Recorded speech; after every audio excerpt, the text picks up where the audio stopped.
What is up, everybody? It is Monday night. It was a weird week in the NFL and college football and all the places. JD and I are going to get into it. This is another consecutive week in a row. It's the Sports Wheelhouse, y'all. Spin it.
Hi, everybody. It's the Sports Wheelhouse, y'all. Here on the AAT Sports Network. AAT Birds doing the dang thing. I am Chip, as usual, joined by my man JD, all the way down in South Carolina. Yep, I'm a South Carolinian. South Carolina. So, listen, we got a bunch of goofy stuff that happened. This is a very football-heavy show. Yeah, Because the football things are weird. Johnny checking in saying, JD, tell Chip how good Dexter Lawrence is. Johnny, we talked about this last night. Dexter dude, Lawrence he's a monster. he's a very good football player. I Dude, simply said on our show that I did not have him as a NFL Defensive Player of the Year candidate. I mean, he's pretty much all he got. And do they still got Thibodeau? He hasn't been playing. Oh well, then yeah, he's all they got. But that was my point. And Johnny checking in, being the troll of all the trolls right now. Appreciate you, buddy. For sure. That was kind of my point. They are not going to pick the defensive player of the year from a god awful team because outside of one. Now you want to say that maybe he should be. Brian Burns too. I know, Johnny. I don't want to spend a whole lot of time talking about the Giants because, but outside of Dexter Lawrence and maybe Brian Burns, the Giants are a bad football team. Now, if you want to talk about Dexter Lawrence being the most valuable player of his team, oh, for sure, I would have that argument. He's not going to win NFL MVP because he doesn't play quarterback, but he is not a defensive player of the year candidate. JD, tell me that I'm wrong. His record will stop him, but he's truly dominant at the defensive tackle position that he plays. He's a mountain of a man. He's hard to stop. He was hard to stop. Dude, these numbers that he's putting up are crazy numbers right now. Like, I'm not gonna lie, I saw that early today, Johnny, and I was proud that he was a Clemson Tiger. That's all I'm saying. I was proud. Like, he was on that team with Cleveland Farrell and Christian Wilkins and all those guys, where they were the Power Rangers.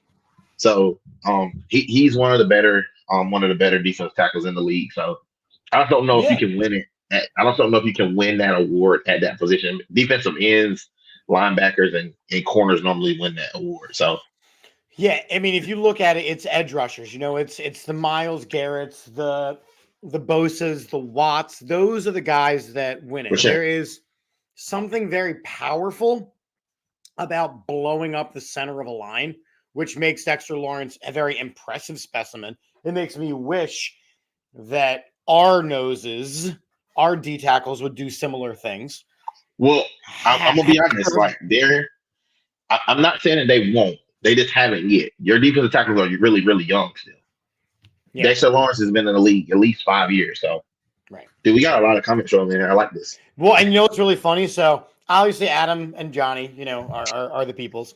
But Marcus Mell, let me tell you a little story about Marcus Mell. Marcus Mell is a former student of mine. I believe I want to say is playing it. I don't want to say it wrong. I want to say Mansfield. Marcus, correct me if I'm wrong, but just had himself a game at wide receiver. 3 catches, over 100, Made some highlights. Pretty sure he For had a sure. tutty. Oh, so can we throw some because you got my man Mark. I have to throw out one of my hometown heroes right now. Do Playing it. on the D2 level. Dude had Dre Williams, a grad. Dude went insane. 203 yards, 4 tutties at the receiver position on the D2 level. 4 tutties. Like, okay, two I can see. But four? That's crazy work. So shout out to Mark. Shout out to Dre. Yeah, man. I love it. Like having former students find success. Marcus, he's playing D2 football. Like that's phenomenal. I've got another student who's playing at LaSalle D1 basketball. He's, we've talked about him on the show before. I mean, it's very cool. This weekend I was umpiring a game. I got to umpire behind home plate for a kid who plays pitcher at Quakertown who's going to Millersville on a D2 scholarship. I now know what a 90-mile-an-hour fastball sounds like. Well, I will say this, and this is and I'm glad we're throwing this stuff out because it should be praised that kids are going Division 1, Division 2, Division 3. Yep. We have another player that plays that played for me that now plays at Louisville for Louisville football. Shout out to him. And hopefully I'll get to see him play next week.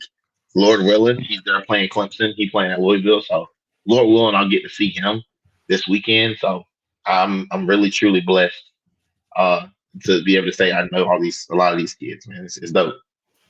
Yeah, man. Yeah, some Monmouth running back has Ooh, 17 rushing touchdowns in 7 games, and he's an Emmaus PA alum. I had the privilege of umpiring for Emmaus this weekend when they got straight mollywopped by that Quakertown team. jeez. Roy is one of my first formers, and I still call him my son. Okay. I was his basketball coach back in the day. Shout out Roy. Yeah, listen. So what I did is I linked my personal Facebook this time, and I think we're getting a new wave of the peoples, which is kind of cool.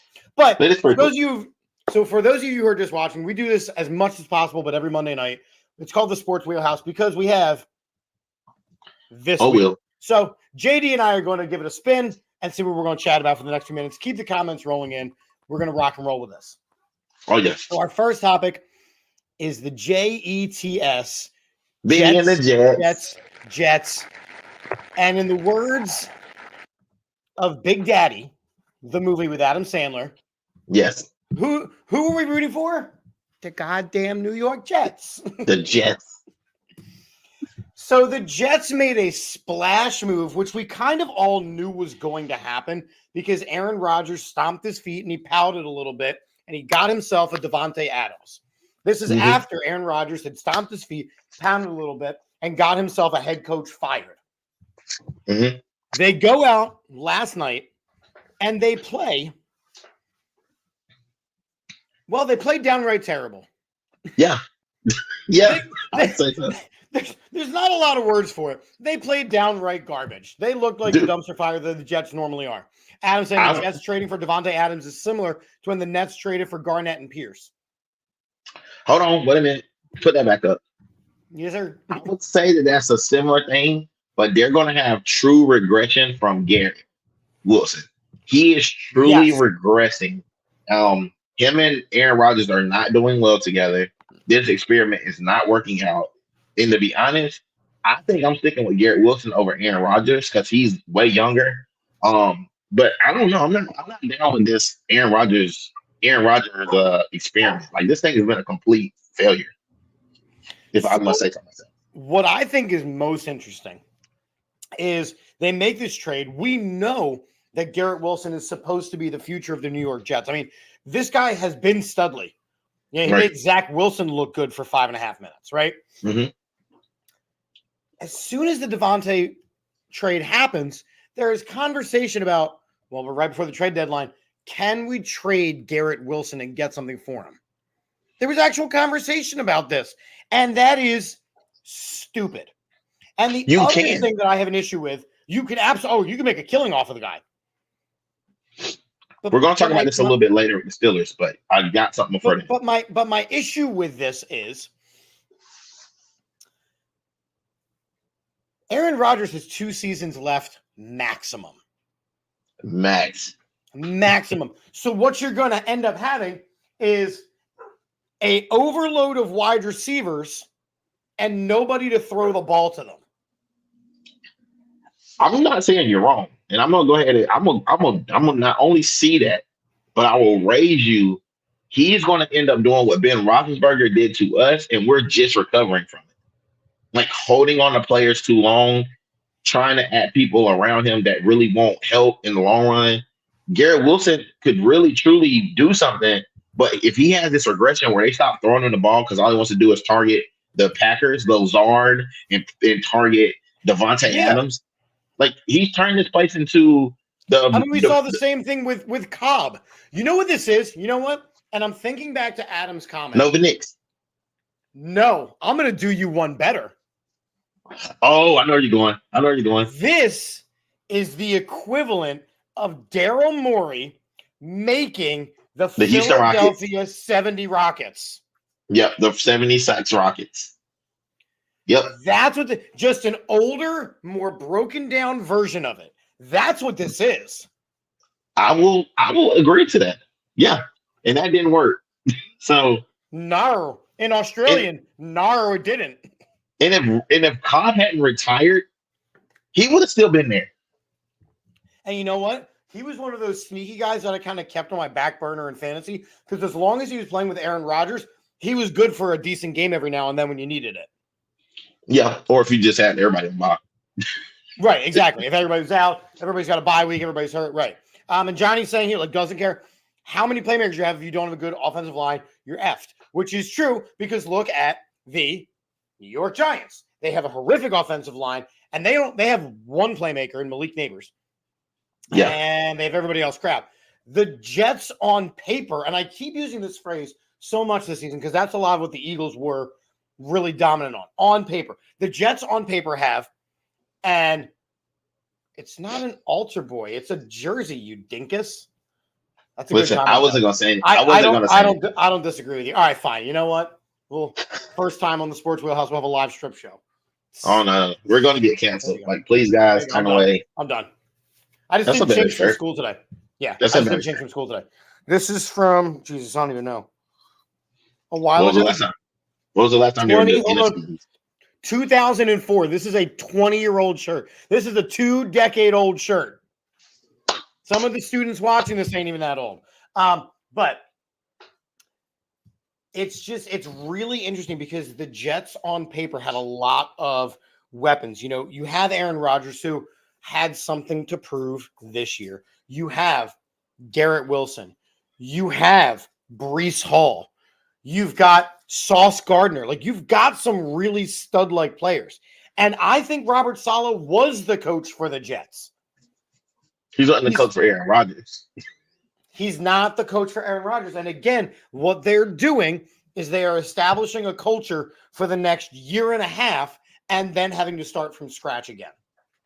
Listen, I'm not in disagreement. I think we spend enough time on the Jets just because they are a dumpster fire. And it's always fun to talk about teams up really bad teams because there's so much to say about really bad teams. They speak. Yeah. Well, speaking of really bad teams, sometimes the wheel wheels. The wheel does wheel. Nathaniel Hackett was the real issue. Sometimes the wheel wheels. And ladies and gentlemen, we are now going to talk about the Cleveland Browns.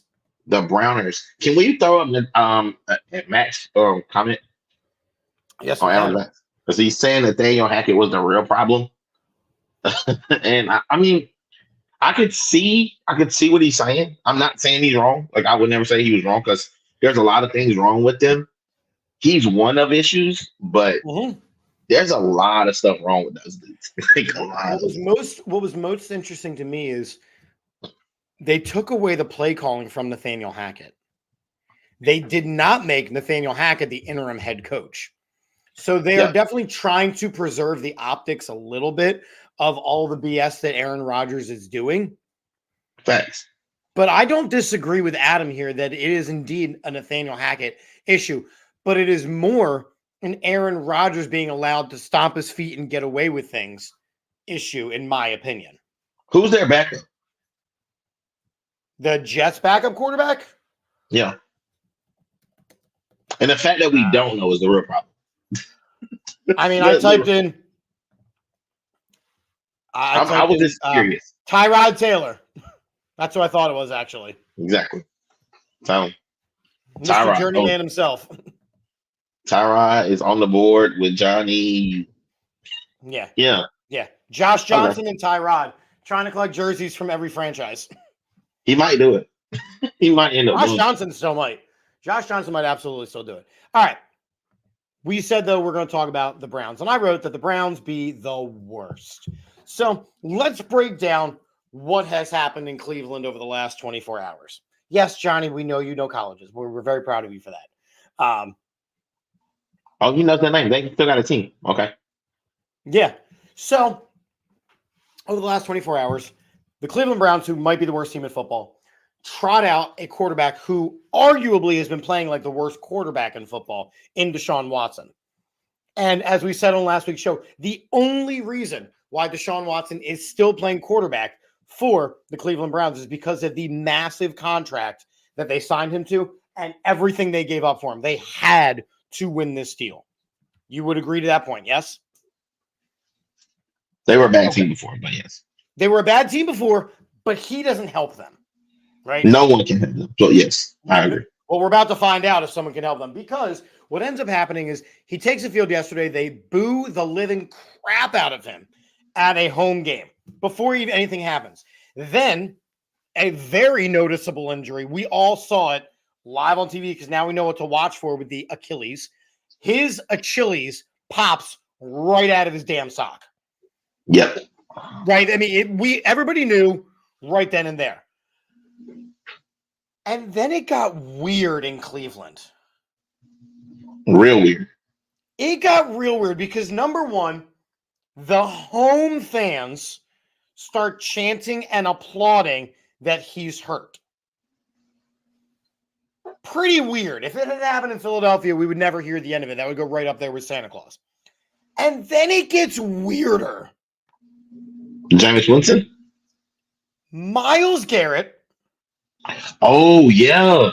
And Jameis Winston come out and defend not only the player, but the character of the player.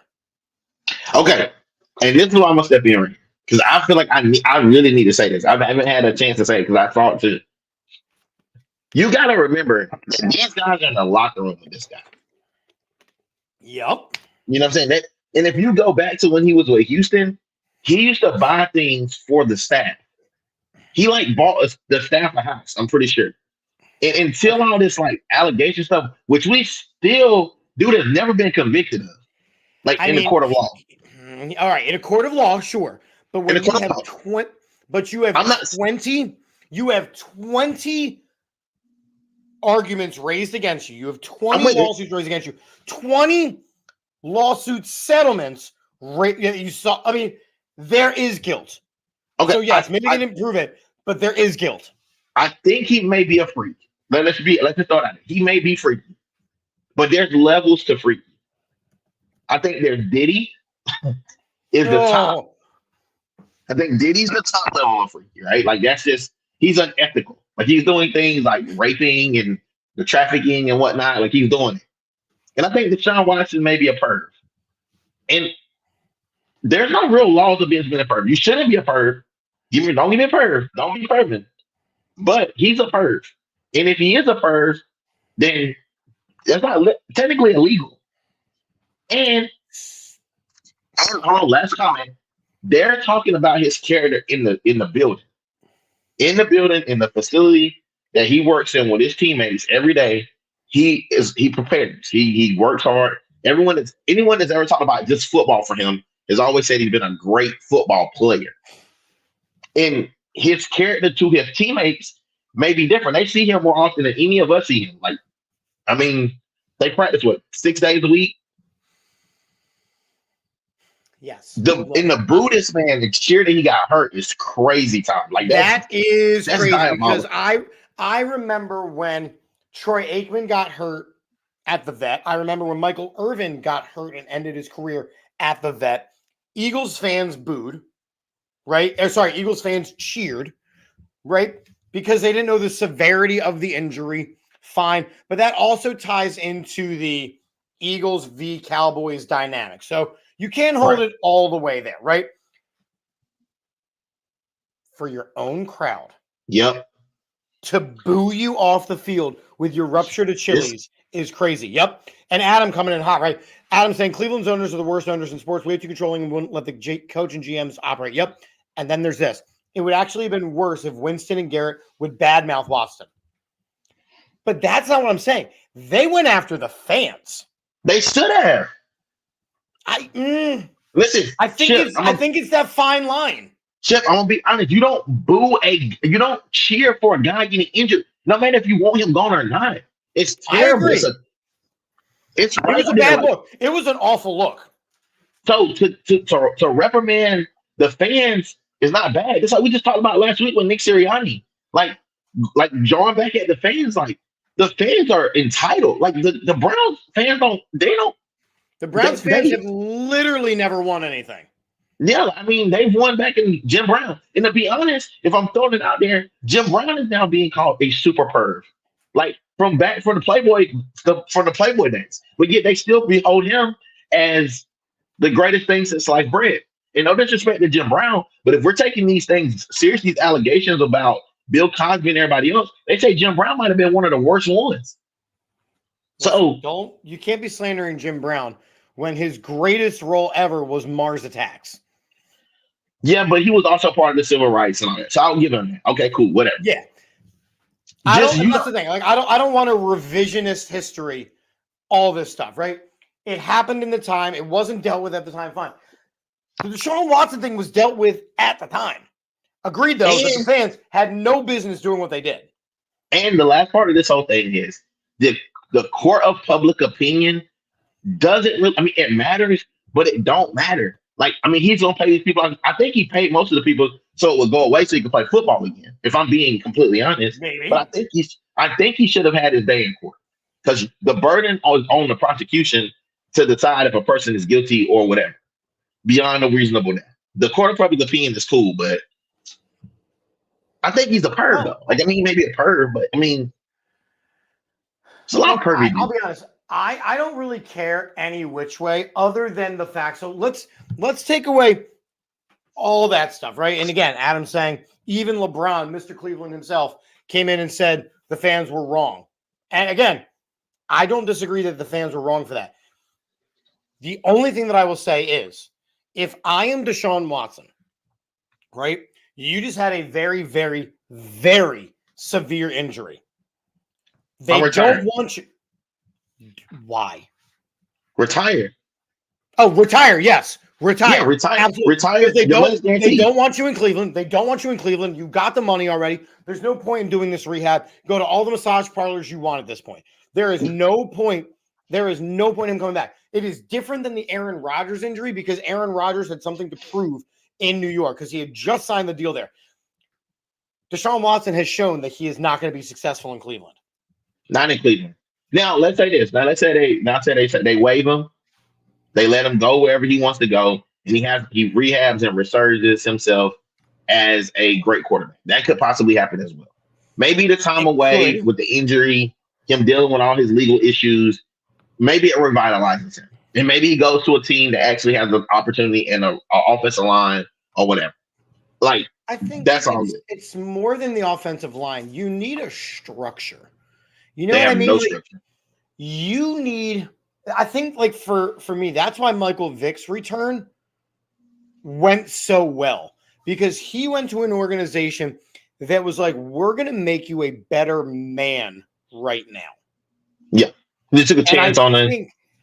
And I think that's what, if Deshaun Watson is going to continue his career in any sense, he needs a team with a well-established culture. He still owed $92 million in the next 2 seasons. Dude, if I'm guaranteed, we know it's guaranteed. I ain't doing nothing. Dude, I'm to the point where I'm going to go somewhere in Cleveland and just sit there and collect my checks. Yep. I don't even move. I'm going to go Hassan Reddick. Oh, we didn't even talk about Hassan Reddick with the Jets. Dude, that's the worst. Like, This whole Jets debacle is terrible. And And I'm not saying that this. I believe that there is some parallels, and I do believe that he's also right.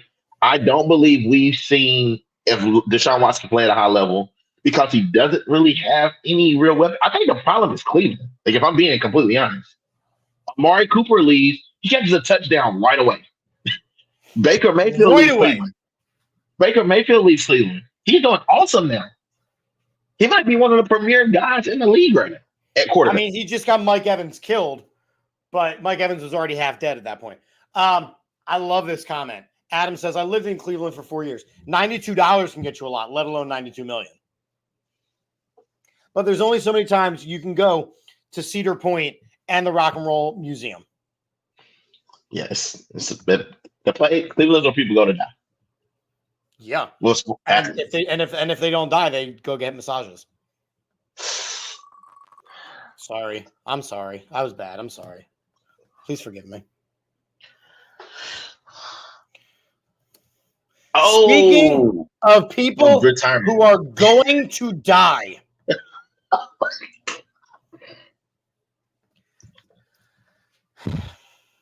Speaking of people, I'm telling you, man, the wheel is wheeling tonight. Dude, that thing is like, it's coming. The wheel is like, I have a segue for you. Enjoy this. Yeah. Please tell me that you saw Tua's press conference. Nope. You didn't? I don't ever want to see a person eulogize themselves. I don't want to ever see that. Like, I don't want to see that. You didn't see Tua's press conference? I don't want to watch a man eulogize himself before he goes out and commits suicide. Well, let's just discuss it because that's what the wheel told us we have to talk about. The wheel is cruel and unusual. The wheel is cruel and unusual. Number one, Tua Tagovailoa is expected to come off the injured reserve and start this week. This is after taking yet another horrific shot to the dome. Another one. He is the DJ Khaled of concussions. He's going to end up wearing one of those helmets in the house. Well, I'm so glad that you brought that up. Tua gives a press conference today. He's asked, why are you coming back? He goes, because I play football. Oh, okay. He's asked all kinds of questions. Tua, will you consider wearing one of the new Guardian caps? No. Why not, Tua? It's a personal choice. Yeah, that's also the name of the health insurance. You know what they did? His parents probably took out a life insurance policy, millions and millions of dollars worth of life insurance, and they probably were allowed to do it. And he's gonna probably die there. Like any given Sunday, like when my man dies on the field, yeah, he can't get hit. Like, dude, like this is ridiculous. Dude. And the fact that the NFL is allowing him 13-minute press conference, right? It was 13 minutes. That was it. It was the first time he spoke. He's returning to practice Wednesday. He's going to play Arizona. He hasn't played in over a month. He hasn't cleared protocol yet. Since, of all people, DeMar Hamlin killed him. Right? Why are you coming back? This is what I love to do. This is what makes me happy, and I'm going to do it. That's it. I was 30 minutes. I was 13 minutes. Day after the. What's that? You know why it was a 13-minute press conference? Too many lights. He couldn't handle it. No, he wasn't. He didn't remember the other 13 minutes. It was supposed to be 26 minutes. When he became symptom free, I would say for myself, I've been symptom free since the next day. Talks from the outside world that he should retire. I wasn't paying attention to any of it. I'm wearing a Guardian cap. Nope, personal choice. Hey, I'm frustrated, but this is what I have to do. This is the history of it. Yeah.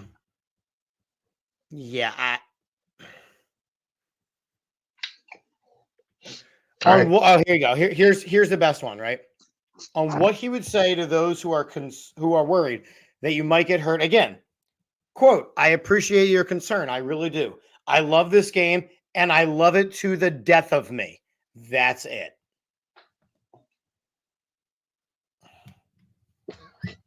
All right, well then, that's called suicide. So, like, all right, go ahead. And it's not like the Dolphins are good. The Dolphins are not going to make the playoffs this year, and it's okay because he's been And the injured, Dolphins are 2-4 right now. and 2 and some of those 4. losses, and some of those losses happened before he even left. So, Yeah. you know what? Just Like at forget it. this I'm not. point, like, and you look at, so obviously you're going to have your division winner, so that's 4 spots. You also have to consider the other teams, right? So the Colts are 4-3, the Ravens are 4-2. These are the second place teams. The Chargers are 3-2. They're probably not going to get in. And the Jets potentially can right the ship, even though we trashed on them. They might potentially right the ship. So who knows? Maybe the Dolphins will get in. But I will say flat out, he is risking his life to play this game. You know, just forget Straight it. up risking his life. And Throw I the don't whole know man why away. anymore. Throw the whole man away. Like you can't. Just throw the whole man away. I truly do not understand where his head is at, pun intended. All right, little basketball talk. We're switching it. Speaking of injuries. Damn. Damn you. Speaking of Sixers, speaking of injuries, let's do a quick Sixer preview, shall we? Oh, Joel Embiid came out flat out and said, I don't think I will play another back-to-back game for the rest of my career. why is that, Joel Embiid? Because he can't physically stand it. Haha, pun intended. Oh yeah. There we go. Then you have Paul George hurt before the season starts. Yep. You have our number 1 draft pick basically collapse a lung in the middle of the game. Yeah. It's all bad right now. I, Is Yubacel still playing? Yabacel?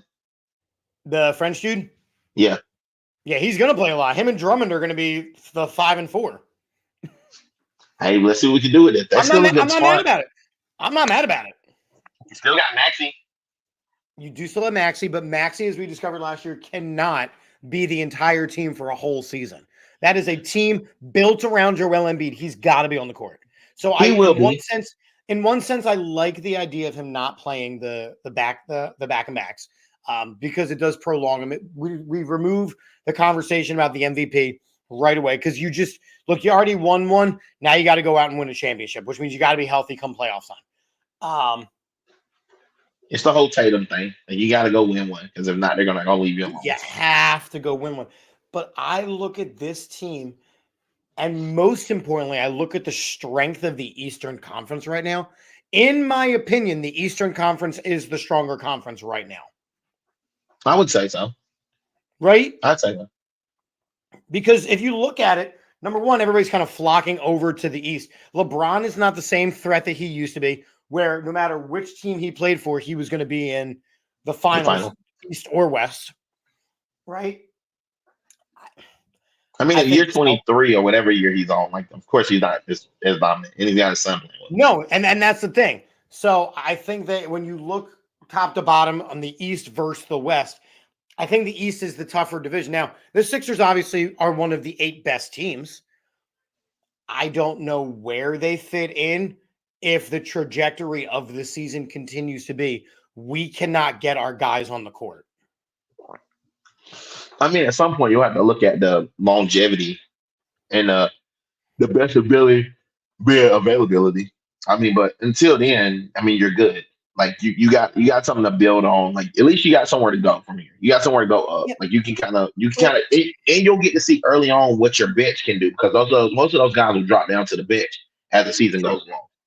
But like I think about okay, since we're comparing, I think about the Phillies, right? The Phillies built a team full of superstars who, when push came to shove in the important parts, could not do what they needed to do. And that's kind of been the Sixers' mantra for many, many years now. But now they've gone out and they've got the big name free agent and Paul George, right? They've got the homegrown talent now in Tyrese Maxey that they've brought up. They've got the superstar, the elite world superstar in Joel Embiid. You've got the coach that people want to play for, but you can't until they do it. Everybody's going to think that they can't do it. They may think it, but we all know that the regular season doesn't mean crap. Like there's been so At many years all. that, And now we know the same thing about baseball, too. and now there's so many years the Sixers make this real big push to win the East, right? To get the number one seed. They get it, and it doesn't matter because you're playing a 7 game series.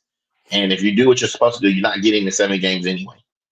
So let's just be honest about what it is. Let's call a spade a spade. Like it doesn't matter as long as they're ready to go by the time the playoffs happen, and they've somehow got and they can gel in the last 20 games. There's enough games to go around where they can gel the last 20 games, and that's when they should be playing their best basketball anyway.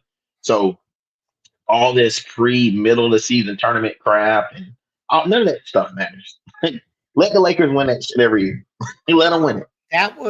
I'm sorry, that's the first thing that needs to be dropped. Like, that's one of those, hey, we tried it kind of thing, and bury it. That was not it. The players like it though, 'cause they get that money boost. They get I think was it 500,000 extra, which is Oh, more the than same what way that the any. players loved when 20 years ago, um, they were put a mandatory dress code for post-game conferences. I know they didn't love that, but they love this because this is extra money. And It on top of improved it, their money and improved their brand. and let's just be honest, they make that money makes more than what most WNBA players make the entire year. So True. yeah, I'll jump in I don't. this little middle season tournament. Yeah, I mean, look, we're still a little ways off from basketball, but the big thing is going to be, can the Sixers get onto the court as an entire team, and will they gel at that point? Like at this point, I almost feel like, you know how like separated parents like will trade off weekends and they'll write them all out on a calendar. I feel like Paul George and Joel Embiid did that with the Sixers schedule, And then at some point they got to go to the birthday party for the kid, so they got to be there at the same right? time. And that'll be like the Christmas Day game, Yeah, they're right? It's probably always gonna play. Christmas and Thanksgiving, and like MLK Day. Like those are the ones that they'll all play in. Yeah, All right. Since the wheel really wheeled, our last three topics are the three that we all really wanted to talk about. let's do it, bro. I am so impressed with the wheel tonight. I got to be honest. I think you might be hitting a little something on the back end. I'm not gonna lie. I'm not. You see, that's why I put it up on the screen. Oh, let's do it. Ooh, let's go. I know you're excited for this one. I've been waiting years to say this. What I'm about to I know say. you've also been waiting years for me to be like on your level, or at least able to speak eloquently about it. Let's do it. You've been paying attention. So you guys Let's go. know this week we are in week 9 of college football. So we're at the middle spot, a little bit over middle, halfway spot for football. We got 4 really good games, I would say, that make a huge impact on. Well, we got 14 that will. Georgia is now number 2 again after they absolutely destroyed, absolutely destroyed these guys last week. Oregon's number 1. They hold strong. Penn State College, what's up? Show yourself. Ohio State has managed to stay. Texas, after the mollywhopping they received at the hands of Georgia, is now number 5. Miami holds strong at 6, even though they struggled for the last 4 weeks. Tennessee, uh, after having kind of a battle with Alabama, has now removed Alabama from the top 10 and maybe out of the Which top 15. right there is crazy. Yeah, they've been removed completely. Followed by LSU, who kind of stays in that sneaky little spot. They got some ways to get in the college football playoff in the next couple of weeks. They got some big games coming up, as well as Clemson, who jumps Iowa State, even though Iowa State has not lost a game, and that rounds up with Iowa State. So those would be your top 10, and then your last 2 out. I don't have those up there after it started today, but a lot of this will change as well because the committee will start meeting around week. I think it's week 13. they'll Hmm. start meeting. And so these numbers will not be the same because they'll start actually looking at strength of schedule, strength of record, um, like a bulk opponents. So this stuff will start to move. Um, for me personally, because you see, I got my Clemson shirt on. Clemson is in the best position to strike right now. Yep. Um, because they only got really like one more meaningful game. Um, before the college football, well, before the conference championship, which will probably be against Miami. Um, so, and if you know anything about the ACC tournament, the ACC championship game is held in Charlotte, which is about due north of Clemson, about an hour. Miami, if they won, they would have to travel like 4 or maybe more to come play that game. So it's a home game for Clemson fans, and they will treat it as such.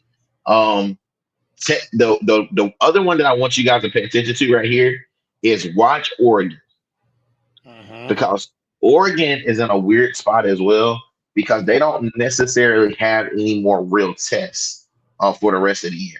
Their next game they play, Until the Big Ten championship. right? They'll play. They have Illinois next. They have Michigan, Maryland, Wisconsin, and Washington. But none of those are ranked opponents. Nope. Um, so they won't see anyone else. Penn State is in a different situation though, because Penn Very. State, they have Wisconsin, then they have Ohio State, then Yep. they have Washington, Purdue, Minnesota, Maryland. So if they can get through the next 2 weeks They just unscathed. they got to get through Ohio State for the first time in a very long time. That is a matchup. So what I find most interesting about this is out of the top four, Mhm. three of them are from the same conference, which means one of them will survive as one of these top teams. Now, like we said, we know that Penn State and Ohio State are going to play, so there's going to be a drop down somewhere in there. I think, and we talked about this last week, the fact that Georgia jumped over all of them was based on the fact that they beat the hell out of a Texas team who hadn't really been tried yet. But even so, they made Yep. multiple quarterbacks look like garbage, right? Another thing to be kind of considering right now is that Oregon beat Ohio State by 1 point. Correct. So that's Correct. not going to be a bad loss. So if they were somehow able to beat Penn State would still have an opportunity to still be in the top 25. I mean, the top 10 at least, because that would be their only loss. And they probably wouldn't lose again until the Big Ten championship. If they even make it, depending on if they're number one, number two, they could possibly play again. Um, Another thing to be, just kind of throw this out. Ohio State plays Penn State, and then they have Indiana the game before Michigan. And the Michigan game could also be a sneaky good game for them because Michigan and Ohio State is a severe rivalry game at the end of the season, which could Correct. be looked at as a trap game, as in past years. I want to hit one more person. I think I want to hit Texas real quick and look at Texas. I think Texas is going to present. Texas, I think Texas was an interesting one because they made a big deal saying that Quinn Ewers is going to be the guy, Yeah. and he could not do diddly against that very ferocious Georgia defense. Right? Oh He yeah. couldn't do anything. Could not do anything. So they made everybody happy, and they brought in Mr. Manning, who, guess what, couldn't do anything against the Georgia defense. Either. Georgia finally remembered who they were. Right? Very Yeah. different than Alabama, where we're starting to see what the Saban effect really was. Because ain't no way a Saban coached Alabama team is not in the top 10. Yeah. I agree. I want to throw this out there. Texas' remaining schedule is Vandy, who beat Alabama early in the season. Yep. um, Vandy. They have Florida. They have Arkansas, who is sneaky good as well. Kentucky, and they wrap up their regular season with Texas A&M. Texas A&M being number 14. Um, there is some legit movement here. Because the SEC standings as it stands right now, as it sits, is Texas A&M, LSU, Georgia, and Tennessee. In conference, Texas A&M is actually undefeated Mm-hmm. in conference play. So it's going to set up for a very interesting finish to this even SEC even the championship. even the Iowa State of it all, like that's an undefeated team that has looked really, really good. Yeah, but they will play with their Big Ten. They didn't look really good. They almost lost to UCF actually. They only won by a field goal. Right. That's why they dropped. And to be completely honest, the only team that have looked really, really dominant in the last couple of weeks probably been Clemson and maybe Oregon. Well, not even Oregon. Oregon will look super dominant. And LSU maybe. LSU's been kind of dominant lately. No, this is the grunt of the season where teams are starting to get tired. It's the long slog. It's where the trap games are, but the big emotional games are. Like the way that college football works is you get really hyped for the beginning of the season, then you hit that Yeah. middle block, and then they throw in those couple high energy games, those big emotional games. But you're already trending on a more relaxed downward basis because you've just blown out a bunch of teams, or you're just like, I don't really give a crap right now. And then you've got to ramp it back up for the conference playoffs and then the playoffs. So college football is always interesting to me because of the way the ebbs and flows of the scheduling. Iowa State won't have another test. So I No, think they've escaped. They have Texas Tech, Kansas, Cincinnati, Utah, and then they finish up their season with Kansas State, who's ranked 16 in the nation right now. I mean, those are the most attractive games, of course. Notre Dame is still floating somewhere around 12. So right now, as it sits, Notre Dame which leads is in. crazy. Well, they only got the one loss, but But look at the one loss, what it was it was a 2-point loss. So it wasn't like to they got dominated. Northern Illinois. I know, but we just said that you, in your words, that's ebbs and flows. They beat Texas A&M early in the season, 23-13. They lost to Northern Illinois by 2. They beat Purdue 66-7. They then beat Miami of Ohio 28-3. Louisville just gave what's called all they can handle. Miami all they could handle. They beat them 31-24. Beat Stanford 49-7. Beat Georgia Tech last week 31-13. So they've also been really dominant since their loss. So don't count Notre Dame out. The only problem with Notre Dame is Notre Dame doesn't have a conference championship game to play in Correct. to help them to So they're secure going one to of be those. one of the, right. So they're going to be one of the, they got to make the gauntlet run no matter Yeah, what. they will have to make the gauntlet run because they refuse to become a part of a damn conference. So this will hopefully push them more towards becoming a part of a conference and maybe push them to one of the power fives of it all that we always speak about. I But don't that know, wraps man. it. It's Hold on, interesting. Like I one said, last thing for you. Can you talk that back up one more time? I got you. One more time. Okay, who is going to be your 4 right now as of today? Well, today is the 21st of October. Who would be your top 4 from each major conference? All Who you right. got winning the So SEC? the SEC, Hmm. Georgia. Who you got winning the Big Ten?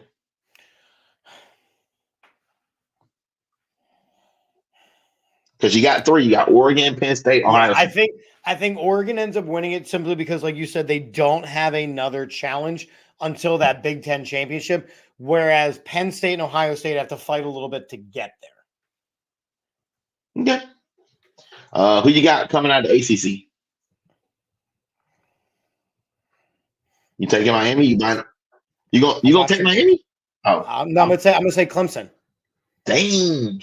All right, I'll that say makes me Clemson. feel. Like you said, they got a good way right now of the way their scheduling is, and Miami has not looked as dominant as their record shows. You're right, man. That's a good way to put it. I didn't even think about it like that, but now that you say it, I'm definitely buying what you got because I didn't even look at their schedule. They got remaining. The remaining left, they have Florida State, which could be a Who sleeper game. Which could be because Florida State has got to do something because right now they're about to get everybody fired. Yeah. Florida State has got to make a move. Duke just beat somebody. Duke just beat Florida State, I'm pretty sure. They Yeah. got Georgia Tech, and then they got Wake Forest and Syracuse at the end of the season. Syracuse is their last regular season game. Uh-huh. And then they got to go to, like I said, they got to go to Charlotte to play the ACC championship. And I like our odds. I'm gonna be honest. I like our odds. I think Clemson has the inside track to it, honestly. You got anybody out of the Big 12 or That's still a thing. Big 12. Yeah, Big 12 is Yeah, I mean, Iowa State. Is it going to be Iowa yeah. State? Well, who are my other options? Iowa State doesn't have any more competition. Yeah, it's West Virginia. Yeah, yeah. Okay. Who right now is the number 2 team in the Big 12? I don't know. And I don't that's even kind know of my who's in the point. Big 12. Because like Oklahoma's not in the Big 12 anymore. Yeah, Aren't they? Aren't they in the SEC? Yeah, Oklahoma and Texas are both in the SEC. Right. So I would say Oklahoma, but Oklahoma's also look like donkey crap. I don't even know who's in the Big 12 anymore. Hold on. Let's just check real quick. Big 12 football. I mean, I could have All told right. you. Standings. Big 12. The following teams. You got BYU, Iowa State, Kansas State, Texas Tech, Cincinnati, Colorado. Ooh, Colorado. Nope, I'm not doing it. I'm not doing it. I'm I gonna got Iowa State winning it. because Colorado technically could still win there, could still go to the conference championship game. And if they win that conference, do they automatically get the bid? Yes, they do. Oh my God, that just got weird. Dion could Prime end up time, in the baby. college football playoff. Oh my Yo, God. yo, I can't. I would not even be able to handle it. I We wouldn't even be able to here. handle it. We here. We coming. We here. I wouldn't even be able to handle it. All right. We got the Stillers. I'm not even spinning the wheel. We got the Stillers. The Stillers made a QB change against all good decision-making strategies. Yep. And they put in the Russ bus over the lukewarm hand of Justin Fields. Don't say lukewarm. He was hot, baby. He was not hot. He was in fuego. He was so hot right now. Right? Best I've ever seen. This is the greatest I've ever seen, right? Justin Fields, Mrs. Fields, they're both fans of cookies. Absolutely great. Nope. Number one, are you a fan of the QB switch? Heck no. Even though it got you a win last night, even though your offense looked like it was clicking for the first, like legitimately clicking, right? Passes that you weren't making over the first couple of weeks were getting made. The play action was a legitimate threat. Whoa. Let me tell you why I was so mad. I'm not mad that they benched him. I'm not mad that he got benched. I'm mad at in the way that they benched him. He didn't do anything wrong and he got benched. Like we lost, but we've lost a lot of close games. He hasn't been blown out, and I don't think he did anything to lose the job. I don't think he did anything to keep the job either. So I will say that. Russ made a huge case for himself because the first couple possessions looked really shaky. I'm not gonna lie. He threw the ball to some phantom in But Denver. to be fair, he hadn't played in like a year, so like I can give him a little bit of shakiness. All right, well, okay. Even if you do, and I will say this: Russell is a veteran. Like he's a veteran, and it seemed like the game was a lot slower for him than it is for Justin. Correct. And so I will say he got through progressions. He found every receiver last night. And I didn't even really know he had that many receivers, but now that he is there, I will say he played great. Shout out to Russell Wilson, Mr. Sierra. Because I guess he won the job yesterday. I think until he loses the job, I think it's his job.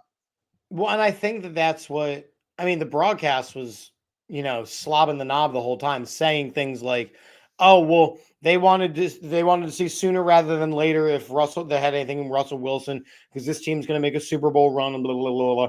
And listen, what I will say is, if that's your logic, I don't hate the move. I agree that it's kind of messed up to take the job away from Justin Fields, who had been doing a pretty decent job, but now looking in hindsight, Russell Wilson is the better quarterback of the two. He should be. And if you are in a mode where you are winning and making a push for the playoffs, it's absolutely the right call. It's absolutely the right call. If you need a win now, then yes. The optics of it weren't ideal, right? But it was absolutely the right call. My follow-up question, though, is did he only look that good because he was playing against the Jets? There's that part of it, too. And I think that's a big question. The Jets aren't a bad team, though. They have pieces. Defensively, they're not. No, they're not a bad team. So I will go ahead and say, like, that was a great test for him to come in against the Jets, who have offensively kind of still trying to figure it out. It didn't put a whole lot of pressure on you for them to like blow you out and outscore you. And they completely put on a clinic. Like Russell Wilson put on a clinic of how you run an offense with spread offense and how you make everything look good. Najee Harris looked good. Warren looked good. Like everybody looked good yesterday. And it gave me vibes that these guys could go win the NFC North when at the beginning of the year nobody picked them to win it. Correct. And we're watching Baltimore beat up on Tampa Bay right now. I'm pretty sure. Yeah, they are. So it's 26-10 right now. To be real, if I gotta put together a team that's got to go beat the Ravens in a couple weeks, it's gonna kind of probably be with Russell Wilson right now. I agree. I would not trust Justin Fields to go beat the Ravens. Not at all. But now I know what I got in Justin Fields in case something does happen with the older quarterback. I feel almost overly prepared now if something does happen to Russell. And I think it's interesting because it's very similar to what you see where, okay, with the Jets, you know that Aaron Rodgers is your guy. You have maybe 2 years left out of him. With Russ Bus, you've got, 3 years maybe, 4 years maybe? And that's a lot of time to develop a Justin Fields, right? Same way they developed a Jordan Love. It's giving him that chance to learn is only going to make him better. I think that's what the Cowboys are trying to do with Trey Lance, with Dak Prescott. It just so happens that both of them suck. So that's not the ideal way of doing things. But I think that Justin Fields learning from Russell Wilson, skill set wise, is actually going to be a benefit to Justin Fields. Yeah, I would assume so. And if we're being completely honest about this whole thing, winning now, if you want to win now, if you think you got a good enough team to win now, if you're a Steelers fan, you can make a push. It would be kind of cool to see the Steelers have a chance to win the Super Bowl. It's been a while. It's been a long time. And this year, especially with the Ravens being so formidable, like it would be kind of cool to see them come out of there. And I would and right now, Cincinnati's kind of not haven't really figured it out. Garbage. And I say that because the Eagles are about to go into a game with them, but Cincinnati is a bad football team. Yeah, I mean, they're not great. They got some pieces, but they still haven't quite figured out defense. They got the offense kind of, but defense they haven't figured out. So I got a feeling Justin Hurts. Jalen Hurts will have a big game against them, and we can kind of segue into. Let's talk about it, right? Yeah. The EAGLES Eagles. Can I ask you one question before we start this? Please do. Was that win dominant enough for you? Yes. Okay. Yes. Okay. Fair enough. Look at the scoreboard, right? The scoreboard doesn't show like a dominant win, but in my mind, 28-3. Again, some people are like, "Oh, well, you got to win by 30, 40 points." I can just remove the scoreboard entirely and go, let's look at how they won that game. Outside of the first quarter, where, again, they didn't score. Outside of the fourth quarter, where they had beaten them so badly that everybody put their subs in. Right. The second and third quarter, they got after the quarterback. They pummeled Daniel Jones. They pounded the ball down the Giants' throat. They made big plays. Jalen Hurts was protective of the football. It looked like a dominant win. My favorite play of the game was on the 55-yard run.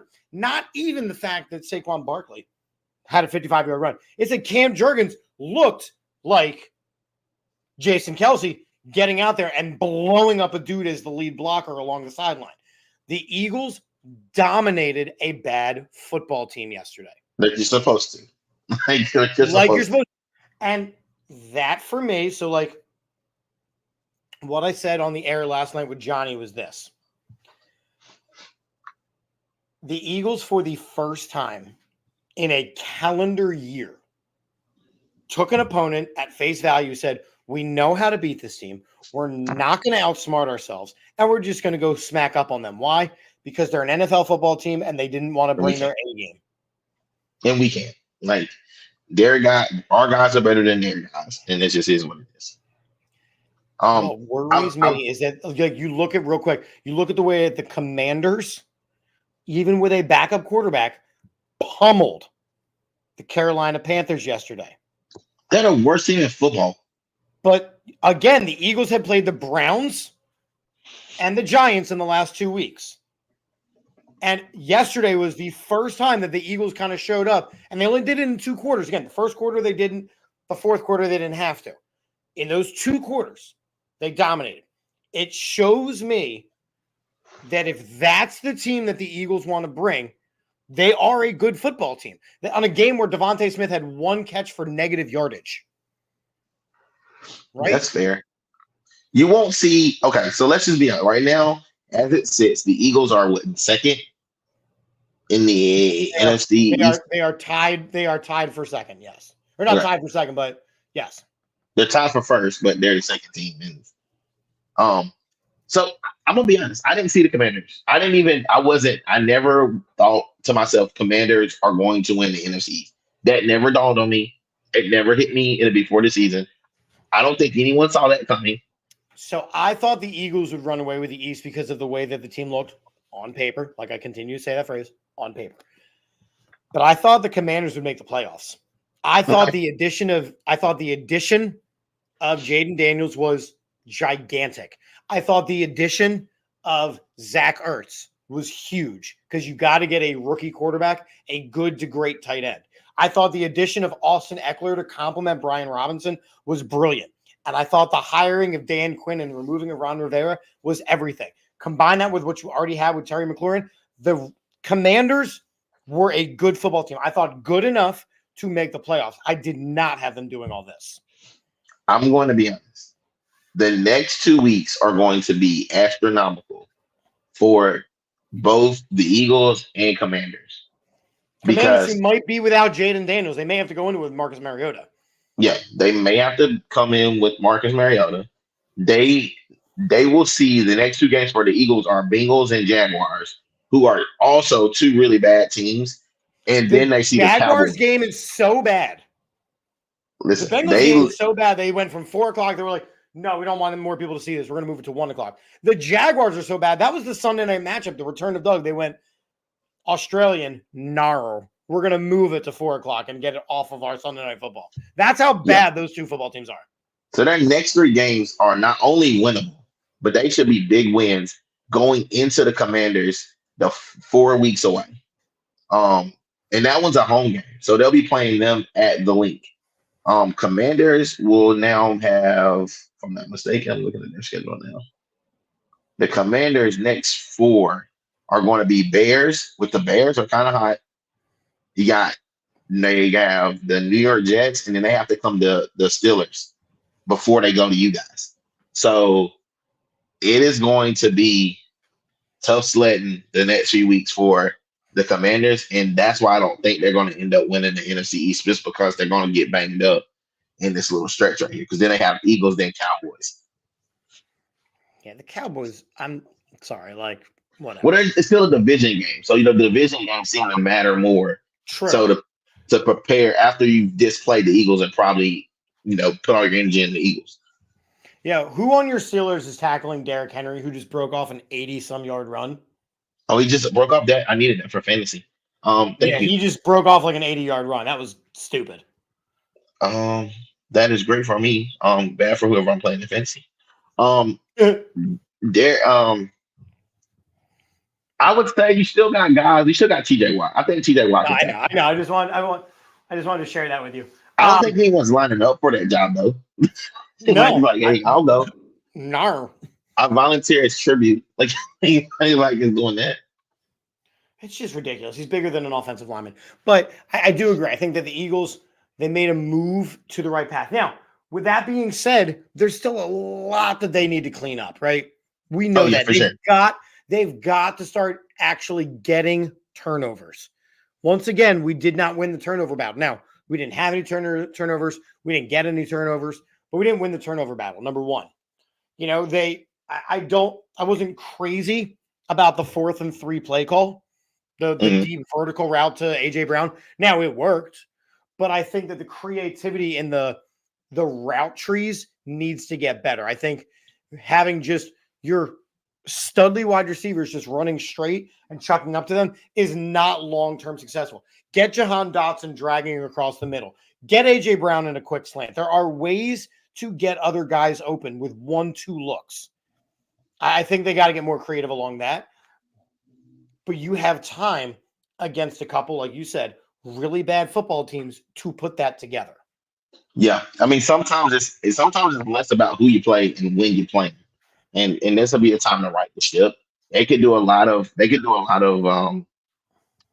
damage control as far as like the crowd, the fans, like a lot. Winning hides a lot of things. So if they Which can we just saw win, last year. When the Eagles started off the season 10-1, we saw the winning solves a lot of things. The problem is that losing exposes a ton. oh for sure, Mark Andrews just got me a second touchdown. I've been waiting on my this man to guy, explode. I've been like waiting on this my is guy to BS. explode. Like you let this guy run you all the way down there, and then you throw it to the damn tight end. Like, come on, bro. And I just released this guy like a week and a half ago because he did absolutely nothing. Mark I Andrews picked has up been Isaiah Line. bad. Mike Andrews can kick it. Now I Dude, I had can't see my this guy. I had Mark Andrews on both of my teams, and I had him sitting on the one just because I also had Travis Kelce, and I wasn't going to continue to start two tight ends that weren't doing diddly. But I'll take 20 points from Mark Andrews tonight. Like, I'm just tired of it. Like, I'm tired of it. Like, I'm over it. I'm tired of it, to be honest. I've had enough. I'm in a close battle. I'm in a 145 to 142 matchup right now. Right now, I'm in a 77 at 83 because we both stink right now. I Yeah. had Debo Samuel this week. Baker Mayfield has decided to forget how to play football. I had Travis Etienne, who also was out. Yeah, I'm a bad team right now. Well, Yeah. we talked a lot about bad teams. We talked about some good teams. I'm ready to wrap this, Jimmy John. You got anything cool happening this week? Uh, mm, Going on vacation with the old lady before basketball season starts. So we take our yearly preseason weekend getaway with the wives of the basketball coaches. So that's this week. So I'm really excited about that. To reconnect before I disconnect for the next 3 or 4 months. What about you? We got our Wednesday night show where we'll preview who we playing? The Bengals matchup. May or may not be calling a couple more games this season. I'm at 212 right now. I think I got 219 on the books. So we'll see if I can get all them. It's starting to get cold. Not a fan. But almost done baseball season. Then I'll rest the resource. I'll rest it. I'll rest the resource before I start announcing basketball. Are you gonna do any singing gigs? Nah, I think that part of my life is over. You don't want to do any weddings, like the wedding singer. A wedding, I would. And it's funny you mentioned the wedding singer. So the local theater by me is doing the wedding singer musical. I might audition just for funsies. I think you should do our wedding, like me and Sarah's wedding.